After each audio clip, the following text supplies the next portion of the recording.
Merci pour le séjour. Tylee de Belgique. Ils ont bien les chocolats de Belgique. T'as déjà fait? Oui. Oh merde, vous l'avez déjà fait? Non, vas-y. Toi, t'as jamais fait? Ah, c'est un truc qui électrocute. Appuie. Non, c'est juste un son. Tout le monde l'a déjà fait. Je te laisse le prendre dans ta main, faire preuve de...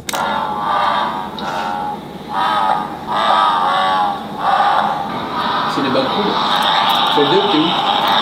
Voilà, aujourd'hui c'est une vidéo spéciale. Rappelez-vous, il y a quelques semaines, on est allé voir ce qu'on va appeler un illuminé. Je sais pas, je cherche un mot qui représente la personne sans trop être injurieux, mais quelqu'un Une personne spéciale. qui vend des pierres de l'espace. Moi j'avais acheté un morceau de la lune. C'est une vidéo qui a beaucoup fait parler. En fait, il y a un débat sur est-ce que c'est vrai, est-ce que c'est faux. Et nous-mêmes au sein de l'équipe, on est scindés, on sait pas si c'est vrai, c'est faux, parce que c'est tellement à la fois plausible, mais c'est trop gros. Je vous rappelle cette vidéo sur Ici Japon, parce que vous la regardez toutes évidemment. Et du coup, on revient dessus dans cette vidéo avec Timothée et Léo sur nos impressions, et aussi on a demandé à un spécialiste, un youtubeur, ce qu'il en pense. Bon, il n'est pas venu sur place, mais avec ce qu'il a vu des images, est-ce que ça lui paraît plausible ou pas? Et on va enfin avoir quelques réponses. Vidéo spéciale.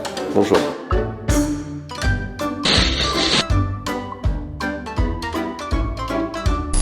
Alors comment on tourne une vidéo quand on est ensemble, quand on découvre les quartiers de Tokyo? Il y a quelques adresses auxquelles on a envie d'aller. Les points clés quoi. Les points clés, un ou deux restaurants parfois qui sont réservés quand on n'a pas le choix. Mais entre tous ces points, c'est vraiment freestyle. On s'arrête à des endroits au hasard, on va dans la rue et dès qu'on voit un truc intéressant, on s'arrête. Et la dernière fois, on passe devant un magasin, vraiment random, de l'extérieur, t'avais juste l'impression que c'était le bordel. Et on s'est dit, bah tiens, ça a l'air authentique. Et on rentre dans ce magasin. Si vous avez vu la vidéo, c'est plein de statuettes. Un truc qu'on voit, c'est les statuettes. Ouais. Un petit peu bizarre, un Et petit peu... grosses boules là.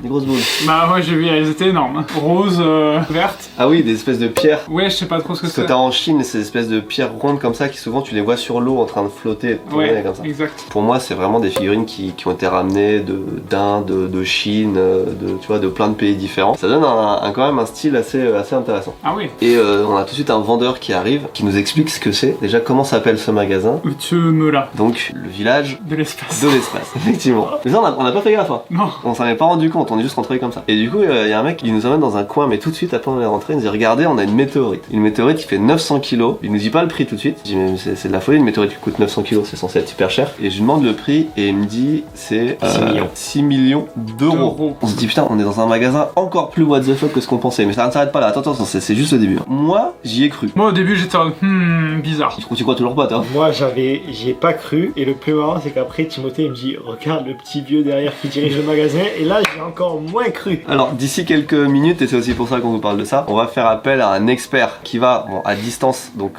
ça vaut ce que ça vaut, mais qui va nous parler un petit peu du game des pierres qui viennent de l'espace, météorites, etc. Un vrai gars. Hein. Un vrai gars qui a beaucoup plus de connaissances que nous et qui va déjà nous dire si c'est plausible ou pas ce qu'on a vu. Parce que c'est pour ça que c'est ça qui est intéressant. Est-ce que ce qu'on a vu c'est fake? Est-ce que c'est vrai? Mais du coup on a cette météorite et il se trouve que moi il y a 2 mois j'étais en Corée avec Malo et on a vu une météorite abandonnée dehors devant un musée des sciences naturelles près de la frontière nord-coréenne. Et ils ont une météorite de 4 tonnes et ça ressemble exactement à ce qu'on a vu dans le magasin. Les deux, c'est à des endroits tu pourrais pas penser c'est deux des plus grosses météorites d'Asie du monde. Je pense. L'autre c'était la plus grosse météorite d'Asie. Et celle-là, elle fait un quart du poids, mais déjà 900 kilos c'est énorme. Et tu te dis bon c'est des trucs qui valent super cher, effectivement 6 millions c'est plausible. Parce qu'on a regardé en fait, nous de notre côté, tout ce qu'il nous disait comme info, on a regardé avec ChatGPT, ça vaut ce que ça vaut. Mais c'est vraiment les vrais prix, tu vois. Il nous disait ça c'est le prix-gramme et ChatGPT nous donne des fourchettes, c'était à chaque fois pile dedans. Tout ce qu'il nous Moi a je dit. certifie que ça reste une secte et qu'ils ont ficelé leur truc. Qu'ils connaissent les vrais prix, ils ont mis des éléments de la réalité, des éléments faux, ils ont fait un mix. Ouais mais pour ils faire leur ont pas voulu nous attirer dans leur secte si c'était une secte, tiens. Bah moi je vois vraiment la dérive sectaire, on va voir pourquoi après. Oui.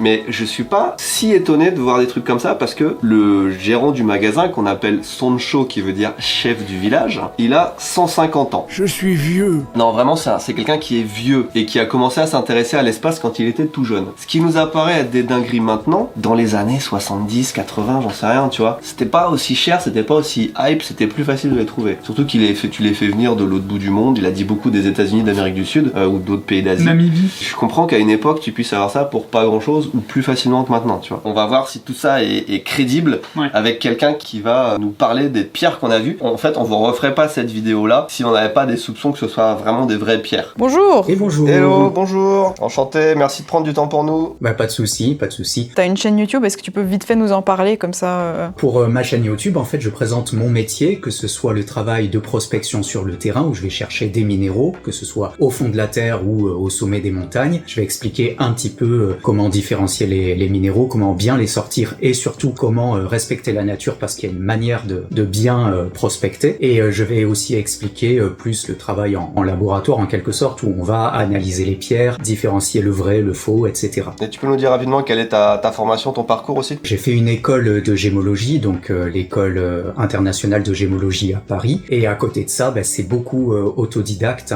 comme beaucoup des collègues de minéralogistes. Donc principalement gémologue de formation. Donc l'étude en joaillerie, l'identification des gemmes. Tu as vu la vidéo, tu as vu en tout cas des extraits. Avant de rentrer vraiment dans le détail des pierres, qu'est-ce que tu penses de l'endroit en lui-même? Est-ce que c'est déjà plausible et à quel point c'est facile d'avoir autant de pierres de type météorite, lune, etc. dans un endroit comme ça? Pour moi, ça peut être quand même un signal d'alerte dans le sens où les météorites, ça reste bien sûr quelque chose de rare, surtout que sur la vidéo que vous m'avez envoyée, les météorites sont quand même sacrément énormes pour certaines. Donc c'est vrai qu'à première vue, je me suis dit, oula, ça peut être un petit problème, on peut trouver du faux. Mais après, ceci dit, dans des magasins vraiment spécialisés, c'est possible aussi. Donc il faut faire quand même attention, mais c'est pas impossible que ce soit que des vrais météorites. C'est possible, mais c'est pas simple. Quand les minéraux sont cristallisés, on a tout de suite par un coup d'œil la possibilité d'expertiser, d'identifier, mais sur les météorites, c'est bien plus complexe que ça. Je vais te montrer vite fait une image d'une météorite qu'on avait trouvée sur une ancienne vidéo en Corée. Oui, ça c'est tout à fait possible. Je sais que pareil, on a la même chose en Europe où on a la plus grosse météorite exposée en plein air, qui est d'ailleurs bien plus grosse que celle-ci. Ça me semble tout à fait possible. Après, ça doit être un type de météorite qui est pas très rare en soi, bien que toutes les météorites soient rares, bien entendu. Mais je pense que cette météorite-là doit faire partie de celles les moins rares. Sinon, la science s'en serait emparée, je pense. Parce que c'est quand même plusieurs tonnes de météorites, c'est quand même très cher, on est d'accord? Alors ça dépend, justement. Donc il y a deux types de météorites, enfin deux grands types de météorites. Celle qu'on va retrouver le plus fréquemment, à 86% des météorites retrouvées, ça va être les chondrites. Ce sont des météorites qui n'ont pas nécessairement d'intérêt scientifique parce que comme on en a retrouvé beaucoup par rapport aux autres, elles ont été énormément étudiées et en plus de ça, à l'intérieur, elles sont pas très esthétiques, donc les collectionneurs ne se les arrachent pas trop. J'avais lu quelque part qu'on pouvait tourner aux alentours de 1 € jusqu'à 100 € le gramme, ce qui est relativement peu pour une météorite. Pour revenir au magasin, il avait une météorite très similaire qui faisait à peu près 1 tonne, 950 kilos, qui ressemblait très fortement à celle-là du coup. Pour toi, ce serait potentiellement la même chose, une météorite qui n'a pas énormément de valeur entre guillemets parce qu'il la vendait lui à plusieurs millions d'euros. C'est difficile d'expertiser la météorite vue de l'extérieur parce qu'elles vont plus ou moins toutes se ressembler et il va falloir nécessairement la couper pour voir l'intérieur et pouvoir l'analyser. On vous a montré 2-3 morceaux vite fait de Mars, de la Lune, de trucs. Il a des morceaux de météorites et tout coûte super cher. Tu vois, celle qui nous a donné là, touché. Dès que j'ai vu ça, j'étais ok, c'est une vraie. Moi aussi, parce que j'avais déjà vu en plus ça en photo, et effectivement, et on a re-regardé après, c'est exactement ce qu'on a en photo quand t'as des scientifiques qui te montrent des morceaux de météorites. Et effectivement, quand on regarde le prix, ça match. Donc pour moi, c'est possible que tout ce qu'il est en vitrine, ou en tout cas une grosse partie, ce soit vrai. Effectivement, ça ressemble fortement à une des météorites différenciées, donc parmi les plus rares, les palasites pour celle-ci. Donc c'est un mélange en gris de fer-nickel, principalement pour les métaux, et en vert foncé jaune, ça va être des cristaux d'olivine, de péridot. Effectivement, ça ressemble bien à ce type de météorite. Ça fait partie des météorites les plus appréciées d'un point de vue esthétique, d'un point de vue scientifique, etc. On est quand même sur des météorites qui sont censées être assez onéreuses. Pareil, l'ordre des prix, je l'ai pas du tout en tête parce que c'est pas vraiment ce que j'achète ou ce que je collectionne. Mais oui, ça commence à être bien élevé au niveau des prix quand même, surtout sur un blocos comme ça. De mémoire, c'était à peu près 600 000 €, je crois qu'il nous avait dit. Ça me surprendrait pas. Et des blocs aussi gros, c'est rare, non? Enfin, il me paraissait énorme. Il était vraiment, combien il nous a dit qu'il faisait 12 kilos, je crois. Alors, les palasites comme celle-ci, ça fait partie des lithosidérites. On en retrouve quelque chose comme 1% des chutes sur Terre. C'est étonnant d'en voir des si grosses. Après, ça m'est arrivé sur pas mal d'expositions, sur des exposants spécialisés en météorites. Donc, ça me choque pas d'en voir, mais il faut garder en tête que c'est étonnant quand même parce que ça reste seulement 1% des météorites retrouvées. Est-ce que c'est quelque chose qui pourrait être du coup coup fabriquée par la main de l'homme pour ressembler à une météorite. Maintenant, on arrive à quasiment tout imiter, que ce soit en synthèse ou en imitation. En météorite, il y a énormément d'imitations, mais sur les météorites entières. Après, sur ce type de météorite, j'ai pas forcément entendu parler d'imitation. Après, c'est vrai que j'ai pas trop lu sur le sujet, mais ça ne m'étonnerait pas que ça existe, d'autant que on reste à vue d'œil sur une pierre qui serait relativement simple à reconstituer, puisque bon, il suffirait de mélanger un alliage de fer-nickel, de mettre quelques grains d'olivine ou de péridot qu'on trouve facilement sur Terre, sur les milieux volcaniques, de mélanger tout ça et d'avoir quelque chose d'assez proche. Potentiellement, ce serait possible de l'imiter. On a acheté une pierre qui vient de la Lune,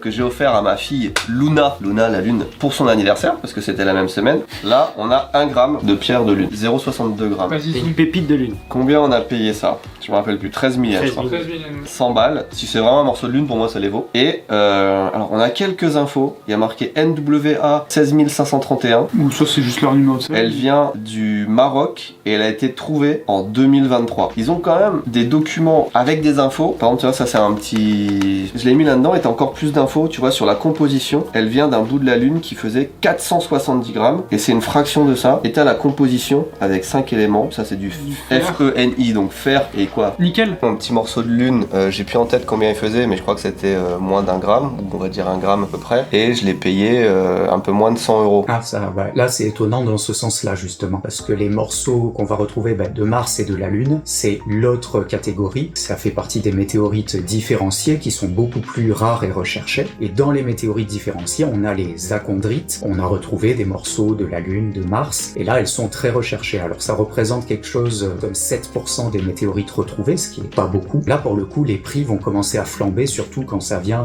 d'objets stellaires tels que des planètes comme Mars, la Lune, etc. Donc pour le coup, là je trouve ça pas très cher. De ce que vous me dites, ça semble un peu étrange effectivement qu'une achondrite soit vendue bien moins cher que potentiellement une chondrite. Bon, maintenant il faut qu'on parle de l'aspect un petit peu plus sectaire. Déjà, il y a un premier indice là-dessus, on n'a pas fait attention, mais il y a une petite marque ici qui est le Captain America. Ah, Uchu Power, le symbole de la puissance de l'espace. Et ils te vendent des autocollants, on les a vus un petit peu, qui sont les Uchu Power Shield. Shield. Donc les autocollants avec la puissance De l'espace. On n'avait pas du tout fait attention à ce détail-là, on s'est dit bon bah ils font des autocollants, on dirait le bouclier de Captain America version Gay Pride. C'est vrai. Faut le Vraiment. dire, vraiment c'est un arc-en-ciel Captain. Et on a regardé sur internet, ce gars est, je vais pas dire connu, mais il y a évidemment plusieurs autres personnes qui sont passées avant nous Mais et qui en ont fait des vidéos. Il a rencontré Yuri Gagarin. Alors attends, oui, parce qu'attends, on va aller sur son histoire après, qui est dingue, hein. Mais il nous sort ses autocollants, il nous dit, il y a des autocollants, est-ce que vous en voulez? On a dit non, Osef. Il y avait 3 tailles d'autocollants, et on a vu que ces autocollants, il les vendait, les plus gros, 33 000 yens. 250 €. Voilà, alors attention. Oui. C'est le prix que j'ai payé cette magnifique figurine de Tanjiro qui s'illumine. C'est énorme pour un autocollant, c'est incroyable. Et moi, c'est vraiment au moment où j'ai vu les autocollants, même sans connaître le prix, où je me suis dit, ah ouais, il y a quand même un truc un petit peu bizarre ici. Mais surtout, les gars, ils avaient pas l'air normaux. Surtout pas. le mec derrière là. Il y avait 4 personnes. Le mec qui nous parlait, qui était coréen, Qui parlait super bien japonais. qui parlait super bien japonais, était normal. C'est le mec qui accueille les clients, il est normal. On a le personnage principal dont on va reparler plus tard, parce qu'il le faut. Sancho. Le Sancho, physiquement à 150 ans, qui est assis sur une chaise tout le temps. Et qui a pas un seul habit normal. Et oui, Non, on bah, dirait il a caprice de Dieu sur le. c'est un personnage et c'est vraiment ce personnage qui fait que tu vois, t'as envie de. Enfin, On dirait il le mec de incarne. Las Vegas. Ouais, enfin, Ouais. on dirait sur le temps, on dirait un mec de secte, hein, tout ça. Vraiment, il n'y a pas besoin d'aller chercher. Donc tu as ce personnage là, ce vieux là. Et t'en as 2 autres. Il y en a un, vraiment, on est rentré dans le magasin. Il est sorti de on sait pas où, il est sorti comme ça. Vous voyez les titans dans SNK, bah voilà, il était comme ça là, il faisait des trucs, et puis après il est sorti dehors, je t'en ah c'est bon il est sorti, puis après il est rentré comme ça. Et je l'ai vu en vidéo sur YouTube, dans d'autres vidéos, et il a l'air normal. Et Akiko lui a parlé au téléphone, on est rentré en contact avec eux. Au téléphone, il avait l'air normal mais vachement sévère. On dirait qu'il a plusieurs personnalités. Entre super, genre je suis drogué, je viens de m'injecter quelque chose dans les veines, j'en sais rien, à je suis super sévère, à je suis normal, il a toutes les faces. Et il y avait un autre mec, Le tueur à Ah gages. le tueur à le tueur gages, à gages. Nous on l'a pas filmé, il fait peur. Cheveux longs, plaqués. Les quel mecs, cheval. parce qu'ils sont arrivés tous au fur et à mesure. Ouais. Non mais il avait un établi de boucher en latex. Mais noir, cuir comme Il ça, avait des gants noirs. et les gants noirs. Il Avec s'est- une cravate rouge dessous. Ouais, Il s'est assis. Hitman. Donc c'est vraiment des mecs qui sont tout le temps dans le magasin, donc je pense qu'ils font partie du même groupe, pour pas utiliser le mot secte. Mais le mec il est vraiment arrivé, il s'est assis avec ses gants et regardait comme ça, mais en mode serial killer, vraiment c'était Hitman le gars. Du coup t'as 4 mecs, t'en as un il est normal, c'est un coréen qui nous parle en japonais japonais qui nous explique l'histoire des pierres et des machins. Pendant ce temps-là, t'as le Sancho qui est dans sa chaise, qui regarde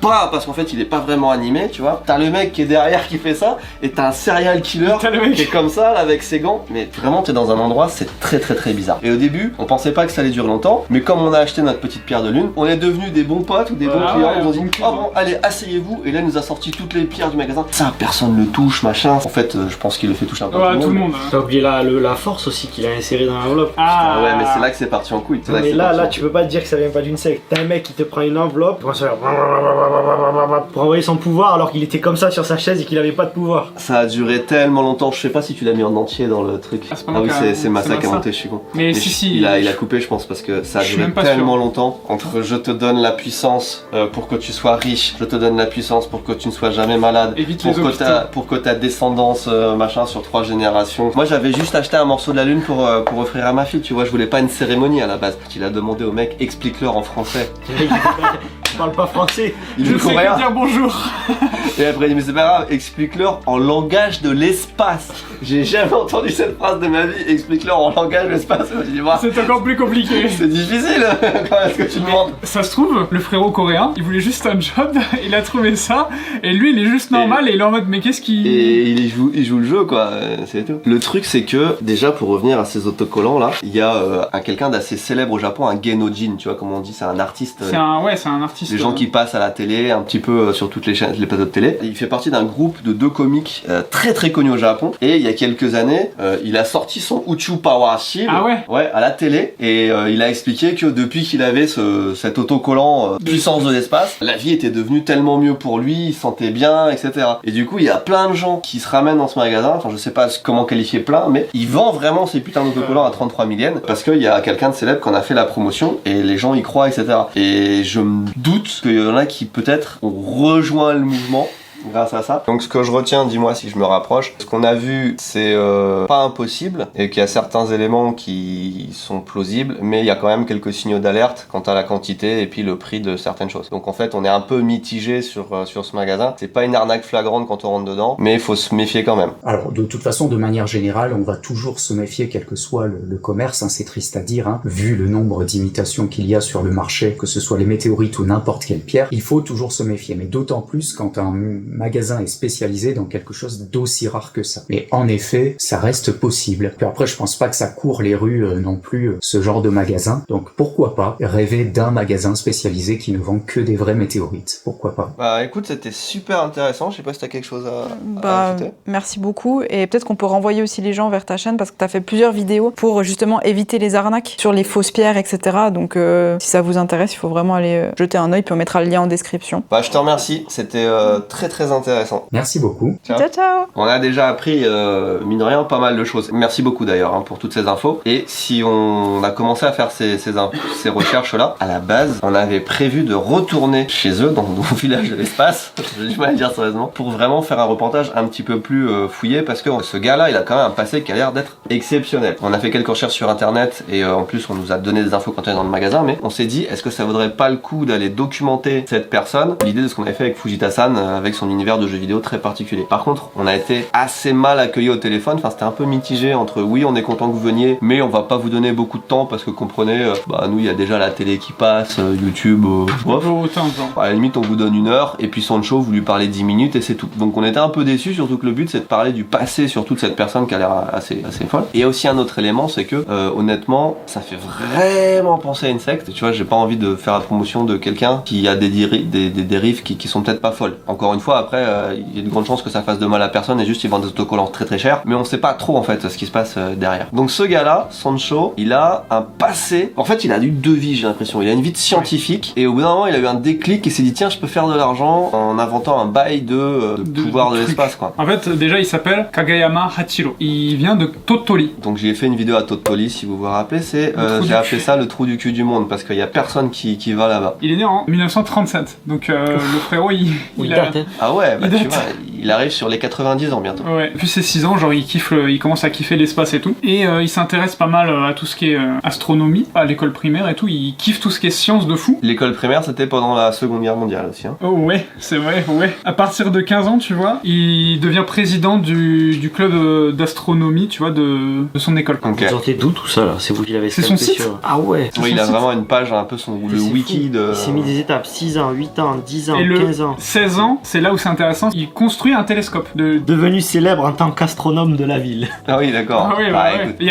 a le truc, il y a le... Ah oui, c'est une brochure de journal. Ouais, et à 18 ans, il construit un musée des sciences de fusée et donne des conférences sur l'espace. À À 18 ans. Dans Alors les- attention, on n'est pas certain que tout ça soit vrai, c'est son site internet à lui. Hein, Dans donc, les écoles élémentaires, collèges et lycées. Et il fait une fusée mesurant 25 mètres de long. À 18 ans, il fait sa fusée. Les jeunes aujourd'hui sont sur TikTok là, à 18 Non ans. mais là c'est mieux qu'Elon Musk. Il a inventé le calculateur de phénomènes alimentaires Oh, c'est lui? et a obtenu un brevet. Comment À en 20 disant ans. ça vous pouvez pas vous dire que c'est un scam ce mec? C'est un scam. Pour moi, jusque-là, tout est plausible. Il fait d'autres trucs, machin. Il reçoit le Seismosian Observatory du président Eisenhower, américain. Mais regarde, Le tu président à force de lire les Eisenhower. informations tu fatigues. Voilà, je comprends, ouais, je t'avoue que c'est... Non mais c'est un en peu- vrai, moi j'y crois plus parce que j'ai déjà vu ça, des japonais qui sont genre inventeurs de fou. Genre par exemple, il y a un japonais, j'aimerais bien le voir un jour, il a inventé plein de trucs avant que ce soit officiellement inventé, commercialisé. Par exemple, il a inventé les panneaux LED qui changent de couleur. Un panneau Ah. LED qui devient rouge, vert, bleu, etc.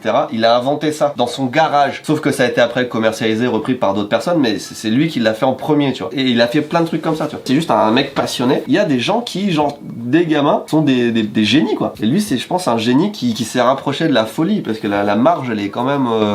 tu vois. À 25 ans, il rencontre Gargarine, qui est Bon, le premier astronaute du monde. Tout ce qui est dit là est apparemment soutenu par des articles, parce que regarde, bon, tu vas sûrement mettre le screen, Ouais. mais nous, on a des articles de journaux et tout qui, entre guillemets, des vrais bails, hein. soutiennent ce qu'il dit, donc... Ouais. À 27 ans, bon, là j'ai un peu de mal à y croire, mais il est débauché par la NASA qui le cherche à l'aéroport de Tachikawa pour discuter de fusée et se faire embaucher. Écoute, 27 ans, il est né en quelle année? 37? 37.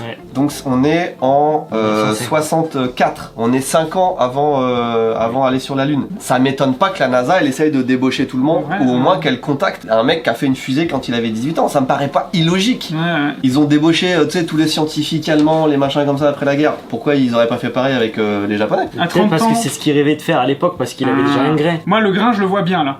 Je le vois bien, il est marqué là. À 58 ans, il découvre le pouvoir des météorites. Et c'est là, c'est le point de retour. Et donc ça fait exactement 30 ans, il y a 30 ans, il a fait toute une vie normale jusqu'à 58 ans et au bout d'un moment il s'est dit est-ce que je ferais pas un peu de maille au bout d'un moment? Ça commence à me coûter cher d'acheter des météorites, il y a peut-être un truc à faire autour. Moi je le vois comme ça, c'est pas possible, 58 ans t'es quand même assez sain d'esprit techniquement. Non mais les gars, à 63 ans ils font un Space Village et en devient Mais c'est le ça, maire. c'est où tu... Bah où oui. tu, Oui, bah oui, mais Space Village ouvert de 10h à 20h. Twitter du maire du village. Du coup il y a plus rien après. Il y a plus rien après. À partir de 58 ans, toute sa vie c'est d'être assis dans son magasin à vendre des pierres. L'histoire qu'elle soit vraie ou fausse, elle est incroyable. Il y a beaucoup d'articles de... quand même. Tu vas pas inventer autant d'articles de... Oui, oui, de il y a forcément des trucs qui sont vrais. Pour moi, il y a au moins une partie des articles qui sont vrais, si ce n'est tous. Il y a au moins une partie des pierres qui sont vraies, si ce n'est toutes. Dites-moi ce que vous en pensez, si vous aussi vous avez un background scientifique ou pas du tout, puisque là c'est vraiment juste des histoires entre Ou un, nous. ou un background de secte. Enfin, tu sais, genre... Ou un background de secte, je sais pas Scientologie. à quel point ça peut être secte. En fait, nous, on n'emploie peut-être pas le mot secte à bon escient, parce que nous, pour nous, la vision c'est il y a des gens très bizarres Ouais. qui circulent là-dedans et ils vendent des trucs qui ont des pouvoirs de l'espace à des prix extrêmement chers et ils te font des cérémonies. Voilà. Après, personne n'a essayé de nous enrôler et personne nous a dit il faut donner son argent. Peut-être parce qu'on était étrangers aussi, tu vois. Mais voilà, on sait pas. C'est possible. En tout cas, on se devait de débriefer ce truc parce que pour nous, ça a été une expérience quand même Traumatisante. assez traumatisante. Mais j'adore ce genre de rencontre. Même si tout est faux, j'adore ce qu'il fait. Je vais faire ça moi plus tard. Tu vas vendre des pierres. Non mais je vais faire chef du village de Ici, Japon Village. Bah ouais, c'est bon, Japon t'as déjà Village. village. du Japon. Faut que je trouve autre chose, les reptiliens, un truc comme ça, et je mettrai des articles. Et dans les articles, il y a Emmanuel Macron qui parle de ici Japon. Il y a et tout le monde dit ah, mais c'est pas possible. Il a pas fait une équipe e-sport et un hôtel en même temps. Et en plus il était. Les gens ils viendront acheter mes Uchu Power comics. Et... Allez, on vous laisse là-dessus. C'était très marrant en tout cas. Ah ouais. Débriefé. À bientôt.